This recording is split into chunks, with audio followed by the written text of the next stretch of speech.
capítulo essa questão da justificativa de por que ele diz que existe um inconsciente. Porque quando ele fala das 3 camadas do psiquismo, ele traz que a questão do consciente não consegue acessar o inconsciente.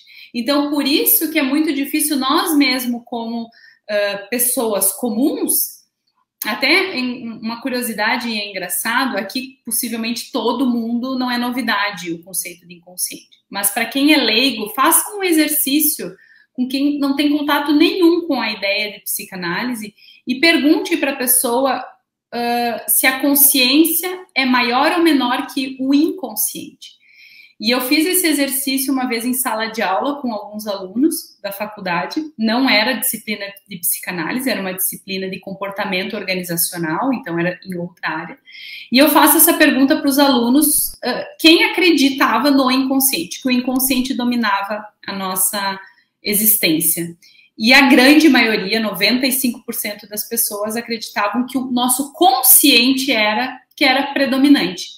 Então, fazendo esse exercício, da mesma forma, o Freud via isso conforme os conceitos que vinham aparecendo de filósofos e estudiosos do comportamento, sempre se focou muito na consciência, para explicar o humano trabalhado a partir da consciência. E até hoje a gente sabe que a psicologia se diferencia da psicanálise por essa via, que a psicologia trabalha em grande parte, né, a grande maioria das linhas da psicologia trabalha com a consciência, diferentemente da psicanálise, que é 100% trabalho via inconsciente.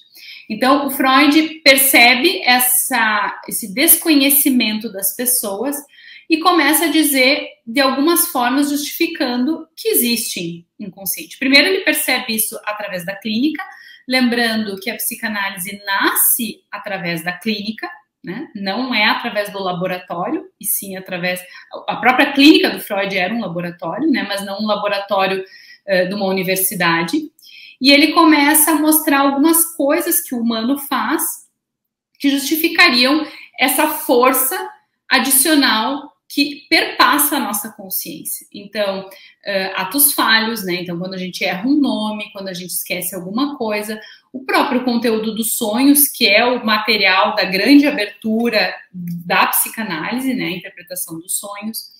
Os sintomas que são inexplicados, quando Freud começa a trabalhar com as histéricas, se percebia que não existiam fundo orgânico nos sintomas, e sim só fundos emocionais. Então, a partir desses sintomas, e os pensamentos espontâneos que fogem, né, à origem do conhecimento de onde que veio. Então, eu tô de férias, né, até o Daniel Omar Pérez, que escreveu um texto falando sobre o inconsciente, ele disse, estou de férias e só fico pensando no trabalho, eu não quero pensar no trabalho, eu quero pensar nas minhas férias, mas o trabalho fica vindo. E quando eu estou no meu trabalho, eu fico pensando nas minhas férias, eu não quero pensar nas férias, eu quero me concentrar no trabalho. Então, o Freud diz que mesmo que a gente tente controlar o nosso pensamento, a gente não consegue controlar. Vem algo e ultrapassa esse controle.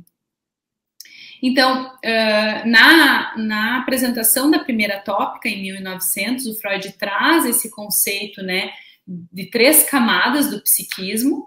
Então, ele diz que a consciência é a menor parte, quase não aparece a consciência em si, o pré-consciente e o inconsciente. A nossa consciência não tem noção da existência do inconsciente. A nossa consciência só tem noção da noção do pré-consciente. Então, muitas vezes, quando a gente escuta falar em subconsciente ou inconsciente em outras linhas, muitas vezes essas outras linhas estão tratando do pré-consciente. E o que o Freud diz de inovador é que essa camada mais profunda é de autoria dele mesmo. Então, essa é a grande diferença entre as outras percepções. Só que o Freud faz uma diferenciação entre o pré-consciente e o inconsciente. Ele diz que o pré-consciente está na consciência. Então, ele diz que o inconsciente ele é algo completamente à parte, uma instância completamente à parte. Outra coisa, ele diz que o psiquismo não tem características físicas de localização. Então, inclusive, no texto, ele traz algumas questões relacionadas de indícios que sim, existem indícios onde maior parte das manifestações do psiquismo estão no cérebro, se a gente for pensar de uma forma orgânica, mas o córtex frontal está a consciência, e hoje, com a evolução da neurociência, isso a gente já vê a confirmação. Então, quer dizer, ele escreveu isso em 1915, e agora a neurociência fala que a nossa razão está no córtex pré-frontal, e que o inconsciente estaria no subcortical, né? Mas ele fala que, apesar de existir uma predominância do cérebro, dos funcionamentos, o psiquismo freudiano, ele não tem um lugar físico, que a gente possa dizer, é aqui, ali, ali. Ele fala que todo o nosso corpo é fonte de estímulo. Então, as fontes da pulsão podem ser a pele, a boca, o ânus, os genitais. Então, é essa grande diferença que ele diz que qualquer parte do nosso corpo desencadeia questões psíquicas. Então, por isso ele deixa muito claro que não existe um local definido. Ainda no capítulo 1, ele traz uma questão bem interessante, ainda falando sobre as justificativas do inconsciente. Ele coloca um trechinho assim: nós atribuímos a cada outro indivíduo nossa própria constituição. E aí ele está trazendo o conceito de identificação. E até eu coloquei uma foto ali onde a pessoa está com um espelho, né? Ela se olha através do outro.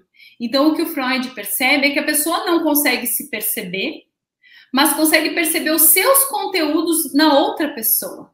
Então, é a projeção. Eu olho, o que eu olho no outro, o que eu critico o outro, o que eu falo do outro, eu estou falando de mim mesmo. Ele fala a questão de que a gente não consegue se diagnosticar. Quem é psicanalista aí geralmente não consegue, né, ou no percurso, depois, talvez, numa análise mais longa, já identifique muito os seus comportamentos. Mas quem está num início de processo não consegue identificar o porquê a pessoa, o porquê que a gente faz de determinada forma cada coisa. Não é porque a gente estuda psicanálise que a gente consegue identificar na gente mesmo.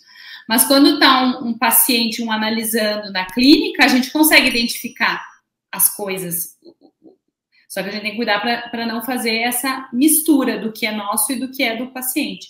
Então, ele diz que é muito fácil a gente identificar no outro, mas não em nós.